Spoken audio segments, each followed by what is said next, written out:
আজ আমি ফ্রিজ খুলে দেখি এক গাদা মাছ রয়েছে, ঠিক আছে, সেই সরস্বতী পুজোর থেকে রয়েছে। তো দেখাচ্ছি দাঁড়া তোমাদেরকে কী কী মাছ রয়েছে।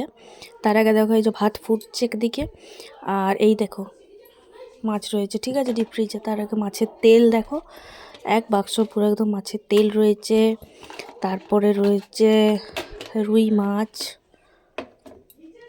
রুই মাছের পিসগুলো এখানে সব রাখা, দেখছো পুরো একদম কি সুন্দর। ডিপ ফ্রিজে রাখলে না দারুণ থাকে মাছগুলো, মানে আর নুন হলুদ দেওয়া চলবে না, তাহলে সুন্দর থাকে।